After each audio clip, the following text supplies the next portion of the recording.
Hello મિત્રો, શેરબજારની વાતોમાં મિત્રો, આજે શુક્રવાર, કાલે આપણું બજાર લાઈફ હાઈપ અને મજબૂત સંકેતો આપ્યા છે.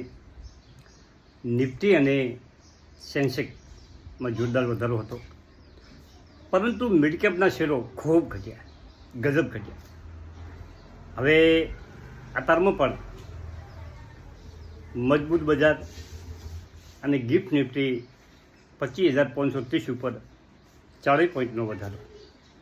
અમેરિકી બજારમાં તેજી, આપણા બજાર કાલે સેન્સેક્સ અને નિફ્ટીમાં વધારા સાથે અત્યારમાં ખુલ્યા છે.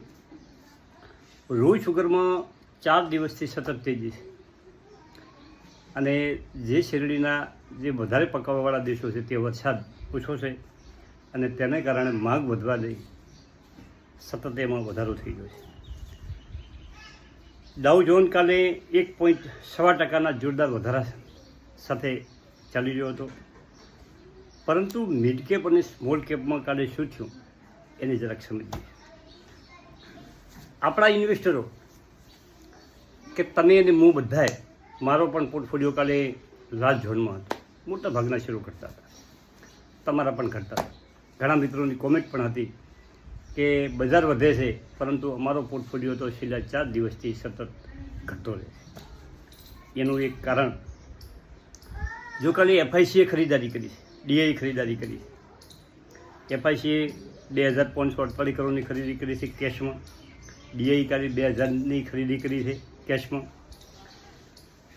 પરંતુ વોડાફોન આઈડિયાના જે સમાચાર આવ્યા, અને એના કારણે વોડાફોન આઈડિયા ખૂબ ઘટ્યો 2 દિવસથી, અને એના પછી ધીમે ધીમે લોકોને જે લોકો પ્રોફિટ બુકિંગમાં હતા એટલે શેર વેચવાની શરૂઆત કરી પ્રોફિટવાળા, અને એક બોમ્બ વેચાણું, બીજામાં વેચાણું, અને મિડકેપના શેરો સતત વેચવાનું ચાલુ થયું,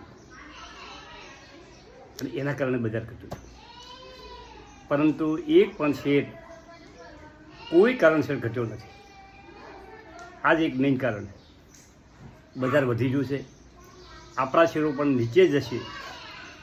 જે કંપનીઓ નીચે જઈને તમારા રડારમાં હોય એમાં ખરીદી કરો. સારી કંપનીઓ વધવાની છે, જોરદાર વધવાની છે, અને સારામાં સારું બજાર ચાલી રહ્યું છે. થોડી ક્વોન્ટિટીમાં ખરીદી કરવી, જોરદાર ખરીદી નહીં કરવાની. જે લેવાના છે એના ચોથા ભાગના શેર ખરીદ કરવાના. જો કંપની ઘટે તો વધારામાં શાંતિ રાખીને બેસવાનું છે. હવે બજાજ ફાઇનાન્સ કાલે 10% ઘટી અને થોડોક સુધર્યો, 160 આસપાસ બંધ રહ્યો. સુરતમાં કાલે લોબો ઘટાડો નહોતો, પરંતુ સારી કંપનીઓ જે રડારમાં છે એની ચિંતા છોડો, પોર્ટફોલિયોની ચિંતા છોડો. બજાર વધવાનું જ છે, આજે નહીં તો કાલે. શેરો જોરદાર, જો લાર્જ કેપના શેરો જો વધતા હોય તો મિડ કેપ પણ પાછળ રહેવાનું નહીં. 100 વાતની એક કંપની સારી હોવી જોઈએ. બેસ્ટ કંપનીમાં રોકાણ કરો. જે કંપની, ધારો કે ઇન્ડસ ટાવર કાલે ખૂબ ઘટ્યો, 10%નો ઘટાડો. કંપનીના કોઈક ન્યૂઝ હતા જે વોડાફોન આઈડિયાના અનુસંધાને ઇન્ડસ ટાવર પણ ઘટ્યો છે. અને એનટીપીસીનું મિત્રો, એના વિશેનો આપણે એક વિડીયો બનાવ્યો છે સ્પેશિયલ કેસમાં, અને એમાં શું પોઝિશન લઈ શકાય એના વિશે ચર્ચા કરવી. આજ બપોર પછી એની થોડી ચર્ચા કરવી, અને સારા શેરોની પણ આપણે ચર્ચા કરવી છે. કાલે એક વિડીયો જ મૂકવાનો, કાલે બપોર પછી સવારમાં જ હું વિડીયો ઉતારી અને ગોમ જવાનું હતું. હમણાં શ્રાદ્ધ ચાલે છે, અને એક સંબંધીના શ્રાદ્ધ હોવાથી એ જમણવાર હતો, અને એ જવાનું થયું. તો જે મોડા ખેરાયા.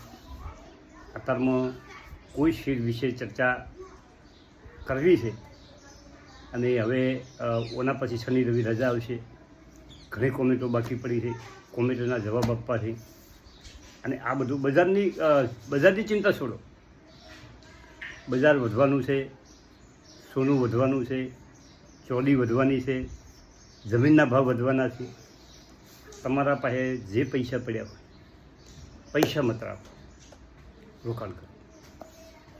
ક્યાં રોકાણ કરવું, કેવી રીતે રોકાણ કરવું એ સમજી વિચારી રાખો. મિત્રો, વધારો સતત ચાલુ રહેવાનું, પણ કઈ જગ્યાએ રોકાણ કરવું કે જ્યાંથી આપણા પૈસા વધારેમાં વધારે આપણે રિટર્ન મેળવી શકીએ એ ખાસ સમજવાનું છે. જો આપણી બચત, આપણા રોકાણ જો સારું રિટર્ન ના આપે તો આપણે બધાની સાથે ચાલી શકીએ. આપણા પૈસા અહીંયા નહીં રહે છે. એટલા માટે આપણે રોકાણ કરવું જોઈએ, સારી જગ્યાએ રોકાણ કરવું, અને રોકાણનો કયો વિકલ્પ પસંદ કરો છો એ મહત્ત્વનું છે. મિત્રો,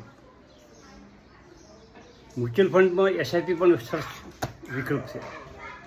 એનું કારણ છે કે એમાં ધીમે ધીમે પણ પૈસાનો ગ્રોથ થતો રહે છે. હમણાં મારે નિપિન ઇન્ડિયાનો કાલે જ પૈસા કપાણા 2000, 2 દિવસ પહેલાં કપાણાને કાલે એનો મેલ આવ્યો, જોરદાર બની મળ્યું. મિત્રો,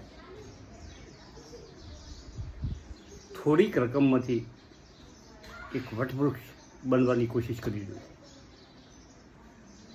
જે જૂની 2 એસઆઈપી હતી એમાં ખાસી રકમ ભેગી થઈ ગઈ, અને ઘણી કંપનીઓ હવે આ 39માં જેની એજીએમ હશે એના પછી ડિવિડન્ડ પણ તમારે આવતા થશે. જો સારી કંપનીઓ તમારા છે તો સારું ડિવિડન્ડ પણ આવતું હોય, એનું પણ રોકાણની સ્ટ્રેટેજી કરો, થોડી બચત કરો, અને ખરીદી ઉત્તમ શેરમાં કરવાની, નીચા ભાવમાં ખરીદીની કોશિશ કરવાની. ભલે થોડીક રાહ જોવી પડે તો રાહ જોઈને પણ, ત્યારે બજારનું સેન્ટિમેન્ટ બગડે. ધારો કે અત્યારે હાલ પોઝિશન જેવી કે નાની કંપની, મિડ કંપની, સ્મોલ કેપ ઘટી રહી છે. ઓમાં જે વધારે ઘટે છે, ફંડામેન્ટ મજબૂત છે, એ કંપનીમાં ખરીદી કરવાની. એના વિશે ખરાબ સમાચાર નથી એવી કંપનીમાં નહીં પડવાનું.